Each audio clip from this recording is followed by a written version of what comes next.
सूर्य अर्घ्य हम कैसे दें। सूर्य अर्घ्य जो है तांबे के पात्र से देना चाहिए। स्टील का पात्र पूजा में और सूर्य अर्घ्य में निषेध है। देवी देवताओं की जब हम पूजा करते हैं तो उसमें स्टील का बर्तन निषेध है। हमारे जो धातु है तांबा है, पीतल है, सोना है, चांदी है, ऐसे धातु का हम पूजा में इस्तेमाल करते हैं।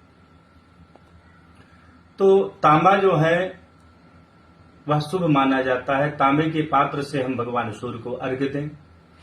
अर्घ्य देने से पहले जैसे हमारी दिनचर्या जैसी है, प्रातः नहाए, नहा करके जब सूर्य उदय होता है तो उसके 1 घंटे बाद सूर्य अर्घ्य जरूर दे दें। 1 घंटे से ऊपर नहीं होना चाहिए। 1 घंटे के अंदर, सूर्य उदय के 1 घंटे के अंदर अंदर सूर्य अर्घ्य देना बहुत शुभ माना गया है। जब सूर्य अर्घ्य हम देने जाएं तो नीचे एक आसन होना चाहिए। उस आसन में हम खड़े होकर के सूर्य देव को हम अर्घ्य देते हैं। उस तांबे के पात्र में जल में थोड़ी सी रोली लाल कलर की हो, और रोली जो है वो सूर्य के किरणों को से जोड़ता है मुझे, और जब सूर्य की किरणों से मुझे जोड़ता है तो लाल रंग यानी रक्त संचार हमारे शरीर में बढ़ता है, इसलिए रोली डालना चाहिए। चावल, ये विशेष महत्व है। जब हम भगवान सूर्य को अर्घ्य देते हैं तो चावल जरूर डालें। चावल क्यों डालें? क्योंकि चावल की बड़ी विशेषता है हमारे यहाँ। हमारे हिंदू सनातन में हर शुभ कार्य में चावल का प्रयोग होता है, चाहे वो देवी देवताओं की पूजा हो, चाहे हम कहीं अपने पूर्वजों के लिए गया जगन्नाथ जी करने जाएं तब भी चावल डालते हैं। चावल की बड़ी महिमा है हमारे यहाँ। तो चावल से धन की वृद्धि होती है, सुख शांति घर में रहती है, इसलिए चावल उस पात्र में डालो। थोड़ा सा गुड़ को डालने से घर में बीमारी से हम लोग बचते हैं, इसलिए गुड़ डालना चाहिए। एक लाल फूल, पुष्प जब हम अर्पित करते हैं प्रभु को तो पुष्प अर्पित करने से प्रभु का प्रेम मिलता है, मुझे प्रेम बढ़ता है प्रभु का, इसलिए जो है एक लाल पुष्प भी डालना चाहिए। जब हम अर्घ्य देते हैं सूर्य जी को तो हमारे हाथ जो है वह कमल जैसे होना चाहिए, हस्त कमल।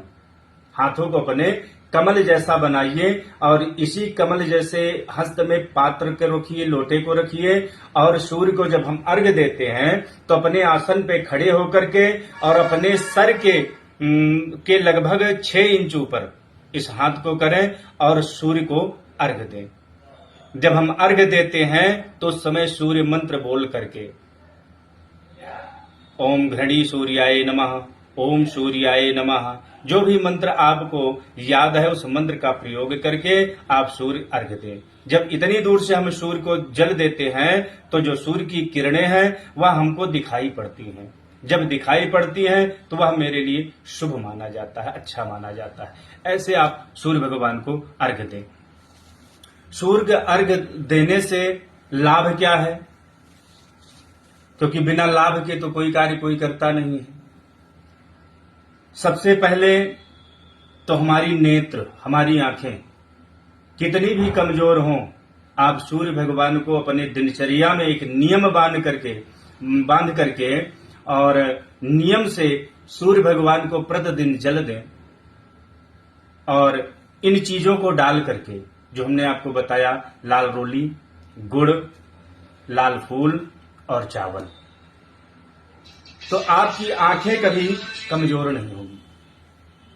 आंखों में बड़ा बल मिलेगा, बड़ी रोशनी आएगी।